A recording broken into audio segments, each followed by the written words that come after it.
Merhaba değerli TV 2020 izleyicileri, ben diyetisyen Merve Koç. Diyetisyen Merve Koç ile Sağlıklı Beslen, Sağlıklı Yaşa programıma hoş geldiniz. Bu hafta programımda sizlere vejeteryan beslenmesinden bahsetmek istiyorum. Son dönemlerde oldukça gündemde ve popüler ve birçok birey tarafından da benimsenmektedir değerli izleyicilerim. Bunun sebebi hem bireylerin daha çok bitkisel ağırlıklı beslenmek istemeleri, çevresel faktörlerden etkilenmeleri, hem de hayvan haklarına karşı saygı duyulması gerektiğine inanan bireyler tarafından da oldukça tercih edilmektedir. Peki nedir bu vejeteryan beslenmesi? Kendi aralarında çeşitleri var mıdır? Hangi tür besinlerle beslenirler? Sağlık için faydaları var mıdır? Sağlık için olumsuz etkileri bulunmakta mıdır? Bu gibi konu başlıklarını birlikte inceleyeceğiz. Vejeteryan beslenmesi denildiğinde aslında birçoğumuz biliyoruz. Tamamen bitkisel ağırlıklı beslenmek ve kırmızı et, tavuk eti, balık eti gibi hayvansal kaynaklı ürünleri beslenme sisteminden tamamen çıkarılmasıdır. Fakat kendi aralarında gruplara da ayrılmaktadır. Örneğin lakto-vejeteryan sadece süt ürünlerini tüketir ve diğer hayvansal kaynaklı besinleri beslenmeden çıkartıldığı bir vejeteryanlık durumudur. Ovo-vejeteryan bakıldığında ise sadece yumurtayı tüketir ve diğer hayvansal kaynaklı besinleri beslenme sisteminden çıkartıldığı bir vejeteryan sınıfıdır diyebiliriz. Hem lakto hem ovo ise her ikisinin de süt ve yumurtanın da tüketildiği vejeteryan sınıfı olarak değerlendirebiliriz. Pesko vejeteryan da bulunmaktadır. Sadece balık ürünlerinin tüketildiği bir vejeteryanlık grubudur. Semi vejeteryan ise yarı vejeteryan, yani daha çok bitkisel besinleri tercih ederek hayvansal kaynaklı besinlere de sınırlı miktarda yer verildiği bir grup olarak değerlendirebiliriz. Veganlık ise daha katı bir beslenme sistemidir. Hayvansal kaynaklı besinlerin hiçbir şekilde tüketilmediği, örnek veriyorum balın bile tüketilmediği bir beslenme sistemi olarak değerlendirebiliriz. Evet değerli izleyicilerim, peki bu tarz beslenme sisteminin sağlık açısından faydaları nelerdir? Kalp sağlığını korumaktadır. Çünkü daha çok katı ağırlıklı doymuş yağlardan minimalize edilmiş bir beslenme sistemi uyguladığımız için kolesterol seviyesinin de düşürülmesiyle birlikte kalp sağlığını koruyucu etkileri bulunmaktadır. Antioksidan özellik göstermektedir ve bağışıklığımızı güçlendirmektedir. Evet, cilt sağlığına iyi gelir, birçok kanser türüne karşı koruyucu özellikleri bulunmaktadır. Peki nelerle beslenilebilir? Aslında birçok bireyden de duymaktayım. Veganlık, vejeteryanlık çok zor bir beslenme şeklinde düşüncelerini de ifade etmektedir bireyler. Fakat ben sizlere şimdi vejeteryan beslenmesinde nasıl beslenebiliriz, hangi besinleri tüketebiliriz, hangi besinlerden uzak durmalıyız, bunlardan bahsetmek istiyorum. Evet, sizler için bugün birbirinden farklı alternatifler hazırladım değerli izleyicilerim. Hem de tabaklarımı sizlerle paylaşırken yine bilgilerimi de paylaşmaya devam edeceğim. Evet, örnek veriyorum, kahvaltıda vejeteryan bireyler neler tüketebilir? Yumurta tüketmiyoruz, süt, peynir, yoğurt tüketmiyoruz. Neler tüketebiliriz peki? Daha çok bitkisel ağırlıklı beslenme sistemi olduğunu vurgulamıştım. Örnek veriyorum, sabah kahvaltınızda bir bitkisel sütle hazırlanmış, hayvansal kaynaklı olmayan, içerisinde meyvelerden zengin bir granola kasesi hazırlayabilirsiniz. İçerisinde kuru yemişleri de ekleyebilirsiniz. Böylelikle hem magnezyum, çinko kaynağını da almış olursunuz ve içerisinde Örnek veriyorum, soya sütüyle hazırlayabilirsiniz. Granolalar tahıllardan kaynaklı olduğu için hem lif oranı yüksektir, hem sindirimimizi düzenler, hem de uzun süre tok tutucu etkiye sahiptir aslında. Bu tarz smoothie tabaklarını detaylandırabilirsiniz, çeşitlendirebilirsiniz değerli izleyicilerim. Mevsim meyvelerine göre de antioksidan meyvelerle de süsleyerek, örnek veriyorum yaban mersini ve orman meyveleriyle de tercih ederek antioksidan özelliğini de artırabilirsiniz.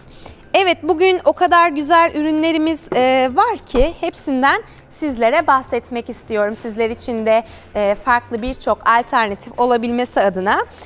Örnek veriyorum, bu şekilde sizin için bir vejeteryan makarna hazırladık. İçerisinde avokado sosla birlikte kepekli bir makarna sizin için güzel bir alternatif de olabilir. İçerisinde tahılların yüksek olması sebebiyle, lif oranının da yüksek oluşu sebebiyle sindirim sisteminde destekleyici etkiye sahiptir. Bu tarz beslenme sisteminde daha çok kuru baklagilleri tercih etmeliyiz. Çünkü içerisinde bulunduğu bitkisel protein içeriğinin yüksek olması sebebiyle protein eksikliğini yaşamamamız adına oldukça kuru baklagilleri beslenmemizden eksik etmemeliyiz. Nedir bunlar? Nohut olur, kuru fasulye olur, yeşil mercimek olur, kinoalar olur. Örnek veriyorum, bu şekilde bezelyeleri tercih edebilirsiniz, minik fasulyeleri tercih edebilirsiniz. Bu şekilde beslendiğinizde aynı zamanda bitkisel protein içeriğine de yüksek oranda öğünler oluşturmuş olursunuz kendinize. Evet, avokadolu ve haşlanmış nohutlu güzel bir makarna sizin için vejeteryan beslenmesine örnek bir öğün alternatifi olacaktır değerli izleyicilerim. Evet, sabah kahvaltı yine ürünlerden bahsedecek olursak, vegan bir şekilde bitkisel sütlerle hazırlanmış olan vegan pankekleri kahvaltınızda değerlendirebilirsiniz. Bitkisel sütle hazırlanmış olduğumuz soya sütü olur, badem sütü olur. Farklı bitkisel süt çeşitleriyle ve yulaf unu ile birlikte içerisine de birazcık meyve püresi de ekleyerek chia tohumu, keten tohumlarıyla da birlikte hem de o bitkisel ağırlıklı beslenmeyi de destekleyebilirsiniz. Bu şekilde kendinize kızarmış ekmeklerle, avokado soslarıyla ve pancar soslarıyla birlikte güzel bir kahvaltı tabağı hazırlayabilirsiniz. Örnek veriyorum, birazcık sotelenmiş kuru baklagil olarak nohutu tercih ettim ben. Üzerine avokado dilimleri ve domates dilimleri ile birlikte bu şekilde doyurucu bir kahvaltı tabağı da hazırlayabilirsiniz kendinize. Üzerine birazcık kabak çekirdeği ya da kuru yemişler de ekleyerek o magnezyum ve çinkonun da alınmasını destekleyebilirsiniz değerli izleyicilerim. Evet, bu şekilde bir tatlı patatesimiz var. İçerisinde kinoa ve basmati pirinç kullandım ben. Yemeklerinizin yanında ya da ara öğün olarak da tercih edebilirsiniz. Tatlı patates özellikle glisemik indeksi de düşük olduğu için kan şekerimizin dengede kalmasına da yardımcı olmaktadır. Evet, hepimiz pizzaları çok seviyoruz tabii ki. Bu şekilde sadece sebzelerle hazırlamış olduğumuz ve vegan, vejeteryan peynirleri de kullanarak değerlendirebilirsiniz. Nedir o peynirler? Tofu peynirleri ve vegan cheddar peynirlerini de değerlendirebilirsiniz. Sebzelerin ağırlıklı olduğu bir vejeteryan pizzayı tabii ki de porsiyon kontrolüne dikkat ederek de tercih edebilirsiniz. Evet, tatlı patatese yine değinecek olursak, bu şekilde fırınlanmış bir tatlı patatesin içerisine bezelye, haşlanmış bezelye ile haşlanmış nohut ile birlikte tamamen bir tatlı patates dolgusu hazırlayabilirsiniz.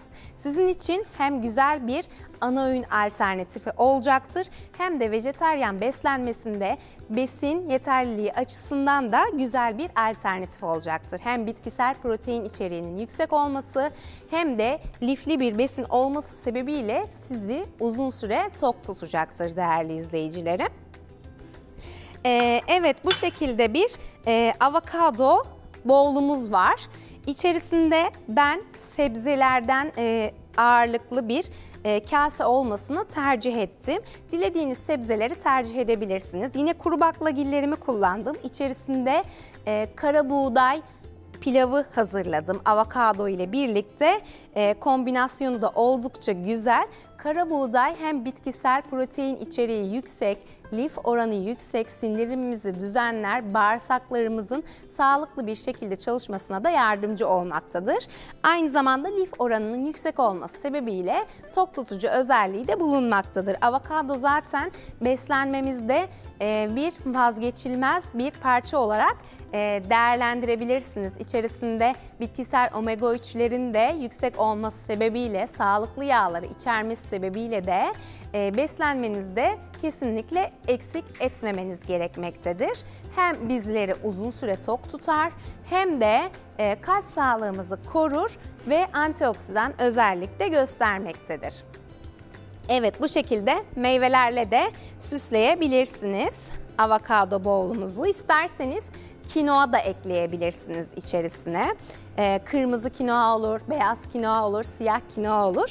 Kinoa çeşitleri de güzel bir alternatif olacaktır değerli izleyicilerim.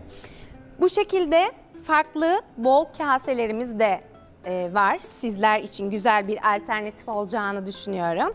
Evet, mantarlı ve tatlı patatesli, avokadolu bir bol kasemiz var. İçerisinde yine kuru baklagil olarak haşlanmış, biraz da sotelenmiş nohutları kullanmayı tercih ettim. İsterseniz yeşil mercimek de kullanabilirsiniz. Bitkisel protein içeriğinin yüksek olması sebebiyle yine farklı kuru baklagilleri de değerlendirebilirsiniz. Ama nohutla pancar ve tatlı patatesin uyumu da çok güzel olmakta. Hem sebzelerle desteklenmiş hem de kuru baklagillerle desteklenmiş bir bol kasesi var burada değerli izleyicilerim. Sizin için güzel bir alternatif olacağını düşünüyorum vejeteryan beslenmesinde. Evet, diğer bir bol kasemize bakacak olursak patatesli ve kinoalı bir bol kasemiz pancarlı içerisinde.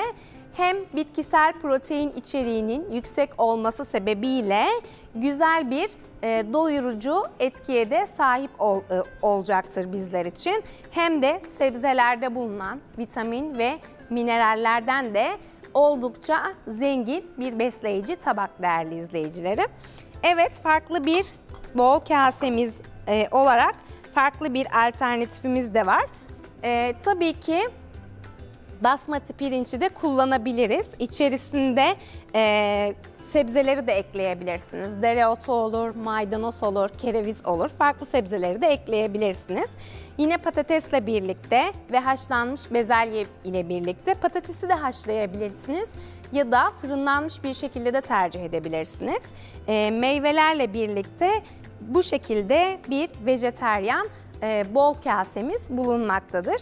Sizin için umarım güzel bir alternatif olacaktır. Ayrıca bir mucizeden de bahsetmek istiyorum size. Mor lahana da vejeteryan beslenmesinde oldukça eksik etmemeniz gereken bir sebze. Çünkü içerisinde bitkisel B12 içeriği de yüksek olan bir sebze. O yüzden salatalarınızda ve yemeklerinizin içerisinde sık sık bulundurmanız gereken bir sebze değerli izleyicilerim. Evet, sizin için hazırlamış olduğum menüler bunlar. Yine kısaca bilgilerden de bahsedecek olursam spirulina tozu da güzel bir bitkisel protein içeriğine sahip bir toz olmakla birlikte salatalarınıza ekleyebilirsiniz. Kahvaltılarınızda sütlerle birlikte smoothie'ler hazırlayabilirsiniz. Sizin için güzel bir alternatif olacaktır değerli izleyicilerim.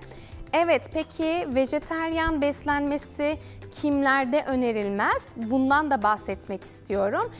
Aslında birçok kişi tarafından sağlıksız bir beslenme şekli olduğu söylenmektedir. Fakat dengeli bir kombinasyon yapıldığı sürece bir uzman ve bir diyetisyen tarafından hazırlanan bir beslenme programıyla uygulandığı sürece vücudumuz için gerekli olan protein, vitamin ve mineralleri almış oluyoruz. Fakat tabii ki de kontrolsüz bir şekilde yapıldığı zaman vücudumuz için zararları bulunmaktadır. Ancak bazı dönemlerde de kesinlikle uygulanmaması gerekiyor. Çocukluk gibi yetişkin çağa geçiş dönemlerinde ve kanser hastalarında, yani siroz gibi önemli hastalıklarda, beslenmenin önemli olduğu hastalıklarda da tercih edilmemesi gerekiyor. Ağır işlerde çalışan kişilerde, yani yaralanmaya, sakatlanmaya yatkın kişilerde de tercih edilmemesi gerekiyor. Çünkü kontrolsüzce uygulandığı zaman gerçekleşen protein azalımı ile birlikte vücutta yaralar onarılmamaktadır. O yüzden bu dönemlerde de oldukça dikkat edilmesi gereken bir beslenme sistemidir. Ayrıca düzenli olarak da bu beslenme sisteminde kan değerlerinize düzenli olarak baktırmanız gerekmektedir. Çünkü azalan B12, kalsiyum gibi değerlerin de eğer sınırın altında ise takviye kullanımına da devam edilmesi gerekmektedir değerli izleyicilerim. Evet, vejeteryan beslenmesi ile ilgili bahsetmek istediklerim size önemli olan noktalar bunlardı değerli izleyicilerim. Umarım sizler için keyifli bir program olmuştur. Başka programlarda başka bilgilerle görüşmek dileğiyle sağlıcakla kalın.